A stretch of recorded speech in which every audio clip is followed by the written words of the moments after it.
My name is Jaylani, and I live with my husband, Theodore. We run a restaurant called Sunflower, which my grandfather took care of for many years. It's a popular place with many regular customers who have loved it for a long time. Sadly, my grandfather had cancer but didn't let it stop him from working at Sunflower. Even when he was very sick, he served delicious food and smiled while chatting with the customers. Surrounded by family, he passed away peacefully. He left me, his granddaughter, in charge of the restaurant. Knowing his time was near, he wrote a will with clear instructions about what to do with the restaurant. After my grandfather's passing, I decided to take over Sunflower. Fortunately, the customers kept coming, and the employees continued to work hard. I had watched my grandfather cook all my life, so I felt confident I could make the same tasty dishes. The regulars were happy and told me, "This tastes just like your grandfather's cooking. It feels like he's still here." Sunflower was doing well, just like when my grandfather was alive, and I was more motivated than ever. However, since my grandfather died, my husband began to feel unhappy. He thought a man should own the restaurant and didn't understand why it was in my name. I told him, "I'm his granddaughter, so it belongs to me. We're running it together, so it doesn't really matter." It seemed my husband wanted to be the owner himself and sometimes expressed his frustration, but I was the one who cooked, while he handled the cash register, deliveries, and shopping. I felt that an owner who couldn't cook didn't really fit. I could have been more flexible, but I didn't want to go against my grandfather's wishes. One busy day at the restaurant, my husband's younger brother visited. He hadn't been around for a while and was known to be a bit of a troublemaker. He had left last year to find a job but came back after quitting. My husband was happy to see him, but I found him hard to deal with.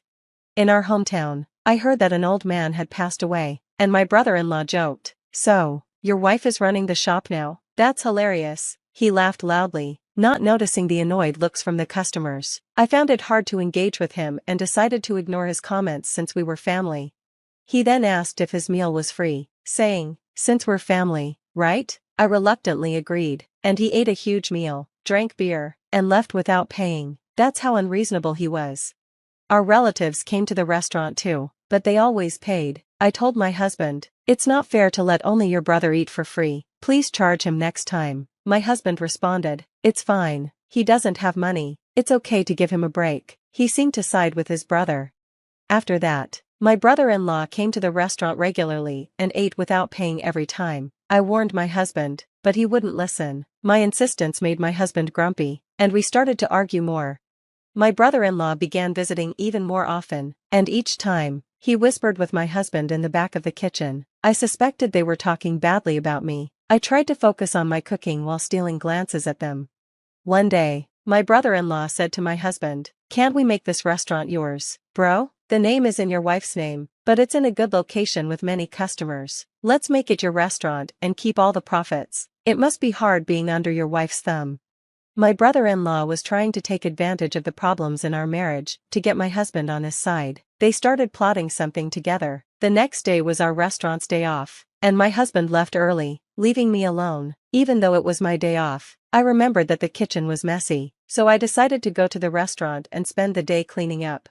While cleaning, I tried to open the restaurant door and found it unlocked. I thought I must have forgotten to lock it the day before, so I hurried inside. To my surprise, I found my husband and brother-in-law there.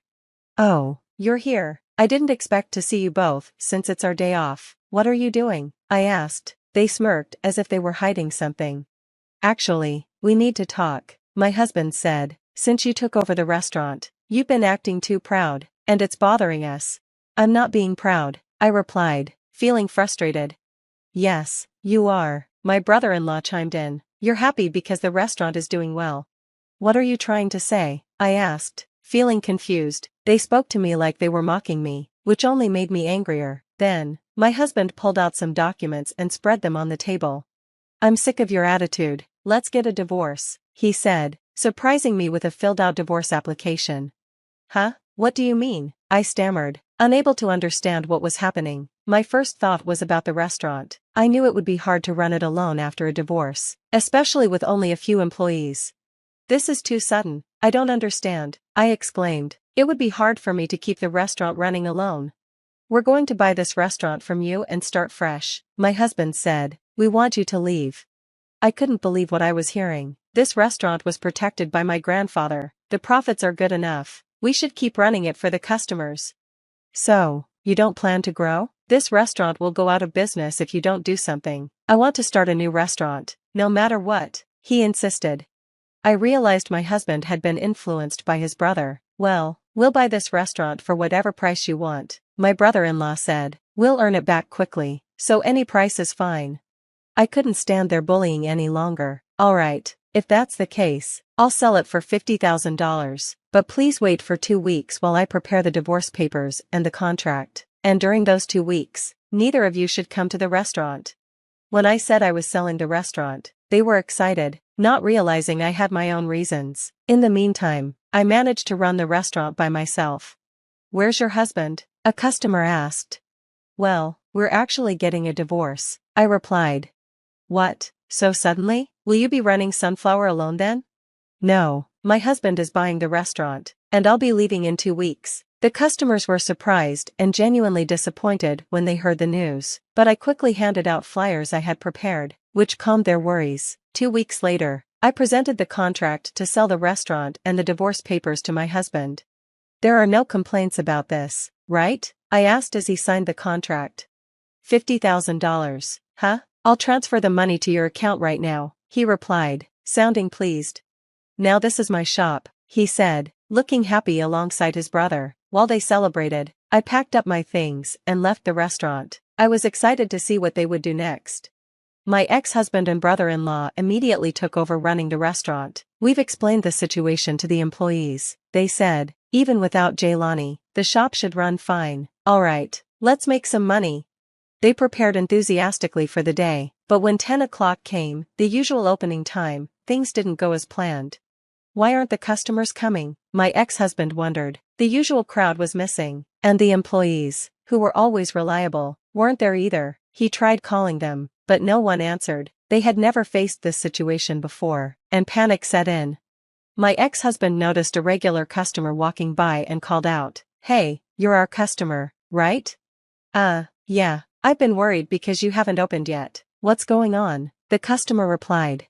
"Come on in," my ex-husband urged, trying to sound welcoming. "Didn't you say your wife quit?" "I came here for her cooking, so I might not come anymore," the customer said. "Don't say that. We'll definitely serve something delicious," he insisted, forcing the customer to step inside. The customer reluctantly entered and looked at the menu. "What's this?" he asked, confused. "Since I'm the owner now, I decided to change the menu completely," my ex-husband said. The traditional sunflower set meals were gone, replaced by items with foreign names that were hard to understand, which made the customer less enthusiastic. "I'll have this steak," the customer finally decided. Understood, my ex-husband and brother-in-law started cooking with excitement. The customer, who had never seen my ex-husband cook before, waited anxiously. "Hey, is it ready yet?" the customer asked after a long wait. "Sorry for the wait," my ex-husband replied. Finally, after 40 minutes, the meal was ready. When the steak was served, the customer was shocked. There were only 3 small pieces of meat on the plate. The outside was burnt, and the inside was raw. There was no sauce, just a bowl of bread and soup. "We used high-quality ingredients," my ex-husband explained, "so we only used salt and pepper for seasoning. We cooked it to bring out the aroma on the outside and enjoy the rare inside." The customer didn't touch the steak, which looked like a failed dish at first glance. Upon closer inspection, the soup seemed to be instant. "I'm sorry, but I can't eat this," the unhappy customer said, standing up to leave. My ex-husband was shocked that not a single bite was taken. "Customer, you still have to pay. That will be $30, he demanded. $30? You're joking. I can't pay for this awful meal," the furious customer shouted before storming out of the restaurant. My ex-husband and his brother were stunned by what had just happened. They quickly realized they were in trouble. Neither my ex-husband, who rarely cooked, nor his freeloading brother could run a restaurant successfully. They should have known better, but they were too focused on making money. From that point on, no customers came to Sunflower under their management. Meanwhile, I had started a new restaurant in a different location, called Sunflower 2. The employees from the original Sunflower joined me. This new shop was also inherited from my grandfather. He had worried about the aging Sunflower and had planned to build a new place in a different location. He wanted to announce the new restaurant once it was finished, but he passed away before it was completed. Now, It was entrusted to me. I hadn't told my ex-husband about this new restaurant during the 2 weeks I handed over Sunflower. I promoted Sunflower too, and many regular customers who wanted to eat my food followed me. Thanks to that, the restaurant was busy right from the start. With the $50,000 I received from my ex-husband, I was able to hire a few part-time workers and increase salaries. I began offering my original dishes and created menus for younger people, including baby food for small children. This attracted a lot of attention and brought in more families. While keeping my grandfather's flavors, I was growing the restaurant to fit modern tastes. The daily hustle gave me a sense of fulfillment. Meanwhile, my ex-husband and his brother were struggling at the old Sunflower. They had borrowed a large amount of money to pay me $50,000 and were now receiving demand letters. "What are we going to do about this?" my ex-husband said, panicking. "You're the one who suggested this, so figure it out," his brother complained, holding his head in his hands. Then, he had an idea. "I've got a great plan," he exclaimed. Suddenly, the two of them showed up at my busy restaurant during lunchtime. "Jailani, please help us," my brother-in-law shouted loudly, despite the packed restaurant. "My brother hurt his arm and can't cook anymore. We'll give the old restaurant back. Could you return the money as well? You took over the old restaurant and signed the contract. You need to take responsibility and make it work." I brushed off his plea and turned to return to my work when my ex-husband appeared behind him, looking pained. "Jailani," he began, thinking my ex-husband was being overly dramatic. I was about to turn back to the kitchen when the restaurant became noisy. "Whoa, what's that? Looks painful. Is he okay?" I heard customers whispering. I turned to see my ex-husband, and I was shocked to see his fist covered in a large bruise. "Are you really injured?" I asked. "That's what I've been saying," he replied. "Then go to the hospital right now," I said, quickly calling a taxi to send him. During my lunch break, I went to the hospital to check on him. When I arrived, he was just coming out, apparently finished with his examination. As I tried to ask what had happened, he and his brother avoided my gaze and hurried off. Their behavior made me suspicious, so I went to the hospital reception. "Excuse me, I'm looking for a man named Theodore. He was here for an examination," I said. "Please wait a moment," the receptionist replied, checking the records, but she looked puzzled. "There's no record of such a consultation. Perhaps he went to a different hospital," she said. Realizing my ex-husband hadn't received any examination, I remembered how quickly they had run away and felt they were hiding something. I quickly set off to pursue them. A few minutes later, I spotted my ex-husband and brother-in-law walking. I stopped the car, grabbed my ex-husband's arm, and called out to him. "I knew it. The bruise is gone," I exclaimed. They tried to run, but I used all my strength to stop them. Seeing my angry expression, they quickly calmed down. "Why is the bruise gone? You weren't injured after all," I asked.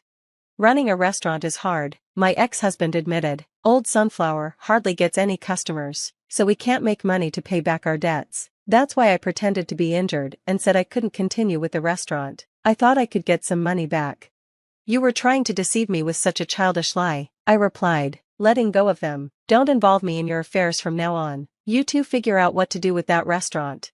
I got back in my car and returned to my restaurant. Through the mirror, I could see them hanging their heads in shame, and it made me feel a bit sorry for them. After that, they quickly put Sunflower up for sale. I think they made that decision to repay their debts, but due to the building's age, they struggled to find a buyer. They received a flood of debt collection letters and were working around the clock. It seemed this life suited them, having thrown away something precious because of their greed.